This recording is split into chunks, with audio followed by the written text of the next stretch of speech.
When I studied politics at school, we were taught that the Conservative Party had traditionally been seen as the party of the rich, the upper class and, above all, business interests. Labour was the party of workers, employees and trade unions.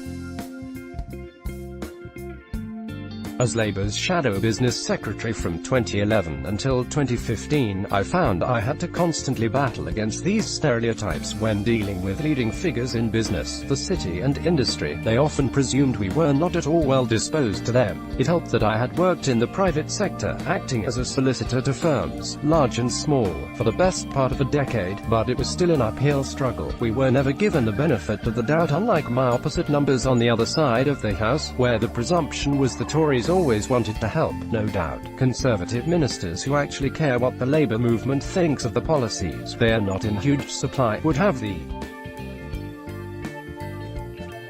same complaints when it comes to engaging with our trade unions. 2 years ago I looked on with amusement as Theresa May, in her early days as Prime Minister, tried to ape Labour's responsible capitalism agenda with, for example, stronger regulation of utility prices, action on rogue landlords and so on, and her being met with a whimper by captains of industry. When we had announced similar plans, it had led to us being loudly condemned as revolutionaries. In the lead-up to the 2015 general election, David E. Cameron said, "I know you want to live in some sort of Marxist universe where you can control these things, but you need a basic lesson in economics." After Brexit, budget holidays will be a thing of the past. Here's why. But these orthodox views of the characteristics of the main parties are in the process of being shattered quite fundamentally, none more so than when the Tories claim to be pro-business. As I have said before in this column, I subscribe to Keynesian economics and believe that a social market model, where the private and public sectors work in partnership together, provides the best vehicle through which we can build a more equal, fair, democratic, sustainable and prosperous society. The private sector, made up of businesses, is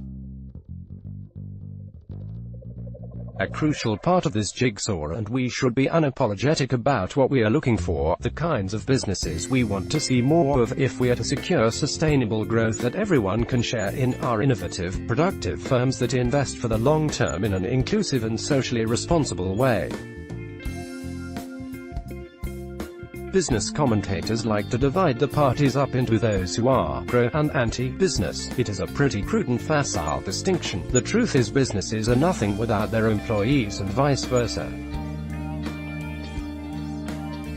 So, you cannot be pro-business if you constantly attack the rights and representative organizations of the people who make your businesses what they are, and you can't be pro-worker if you don't back the businesses that create decent jobs and keep those workers in employment. In the last couple of years, the Tories have achieved a quite remarkable feat. Not only have they managed to reinforce the stereotype of being anti-worker, but now they are increasingly seen as anti-business too. Why? Workers' rights have never been the Tories' strong point. Whenever they take office, they cannot help but dismantle your fundamental rights at work. For example, since 2010 they have made it harder to claim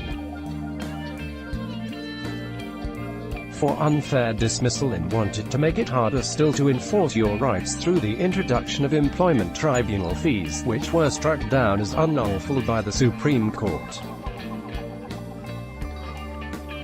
They watered down the statutory remit of the Equality and Human Rights Commission, and then there was the notorious Trade Union Act that sought to systematically attack and weaken our trade unions. The former Tory minister and chair of the Education Committee, Robert Halfon, has been remarkably candid about this in his Demos pamphlet, Stop the Union Bashing, where he said that at times his party has allowed Commons debates to become an excuse for bloodlust against the trade union movement. He even says, "If I were the Labour Party, I would use these debates in party political broadcasts to show the nasty party at work once again." Yet businesses now think the Tories have it in for them too. I spoke to one leading figure in the city last week who said he believed the current government has been the worst for business that he can remember. He pointed to two factors, one being Brexit and the other, connected to that, is the sheer ineptitude and incompetence in the management of the economy. He is not alone. Many FTSE 250 chief executives and directors whose default setting would be generally supportive of any Tory administration say the same. I often struggled to get business figures to come out publicly to back the Labour Party. That is partly why I refused to play the game of getting a number of industry figures to sign letters in the Financial Times in support of our policies, because the business unit at number 10 under Cameron could always cook up more. But they are queuing up to lambast the Tory government. Last weekend, more than 100 founders of the best-known brand names, including Innocent Drinks, Zoopla, Yo! Sushi, Jack Wills and Pret-a-Manger signed an open letter stating that the Prime Minister's Brexit proposals would amount to the British government tying the hands of British business. Airbus, BMW and Jaguar Land Rover's comments about the abominable handling of our exit from the EU and the failure of government to cohere around any position are well known. This has not been helped in recent days by the Chequers proposals. The PM can chant as many times as she likes that they are a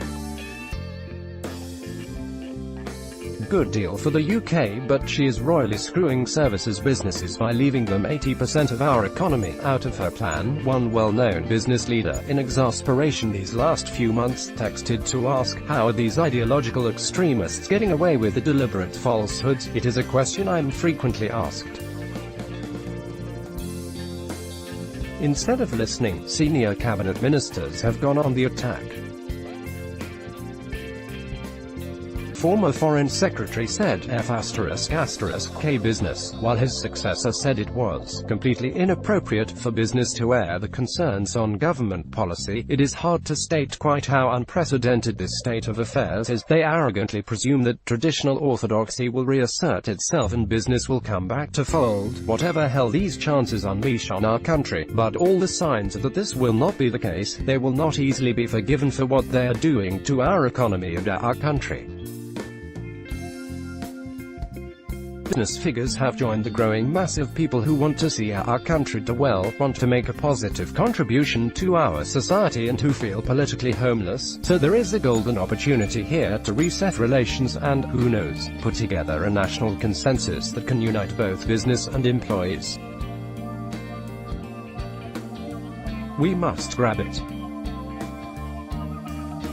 Brexit resignation, July 16, 2018 Scott Mann MP Brexit resignation, July 15, 2018 Robert Courts MP Brexit resignation, July 10, 2018 Ben Bradley MP Brexit resignation, July 10, 2018 Maria Caulfield MP Conservative Party's Vice Chair for Women, July 10, 2018 Brexit resignation, July 9, 2018 Conservative MP for Bolton West Chris Green MP Brexit resignation, July 9, 2018 Conor Burns MP next to Boris Johnson Brexit resignation, July 9, 2018 Steve Baker ex-Minister of the Department for Exiting the European Union Brexit resignation, July 9, 2018 Boris Johnson MP former British Foreign Secretary Brexit resignation, July 8, 2018 MP David Davis ex-Secretary of State for Exiting the European Union Brexit resignation, July 16, 2018 Scott Mann MP Brexit resignation, July 15, 2018 Robert Courts MP Brexit resignation, July 10, 2018 Ben Bradley MP Brexit resignation, July 10, 2018 Maria Caulfield MP Conservative Party's Vice Chair for Women, July 10, 2018 Brexit resignation, July 9, 2018 Conservative MP for Bolton West Chris Green MP Brexit resignation, July 9, 2018 Conor Burns MP next to Boris Johnson Brexit resignation, July 9, 2018 Steve Baker ex-Minister of the Department for Exiting the European Union Brexit resignation, July 9, 2018 Boris Johnson MP former British Foreign Secretary Brexit resignation, July 8, 2018 MP David Davis ex-Secretary of State for Exiting the European Union. What a summer of sport it has been. Wimbledon is over for another year. The World Cup has finished after a tournament full of amazing goals and celebration. Finally something we can all feel good about and a welcome distraction from dismal daily news on Brexit and Trump. But is there anything this generation of England footballers can tell us about our country? While the political debate in Westminster raged about immigration and borders, the England team were embraced by the whole nation. But from the starting 11 of the England squad, only 5 would be left if first- and second-generation immigrants were removed from it. This is a team at ease with modern multicultural Britain because it is a product of it. A team that embraced the different skills and worked together to create something greater than the sum of the parts. And a team that has excelled and been celebrated by everyone. Perhaps there is something we can learn here. The victorious French team is similarly representative of the modern French Republic. France's World Cup winning team features 15 players with African roots, including Kylian Mbappé, the goal-scoring sensation whose mother is from Algeria and father is from Cameroon. France was one of the youngest teams at the World Cup, along with England, and showed a new generation on the world stage. So, while Trump still tries to build his wall and separates families in America, Putin undermines Western democracies, and Jacob Rees-Mogg and Nigel Farage fan the flames of division and fear at home, our English football team shows what modern Britain is and should be about. Openness, multiculturalism, diversity, and celebration of our differences. Let's bring that home.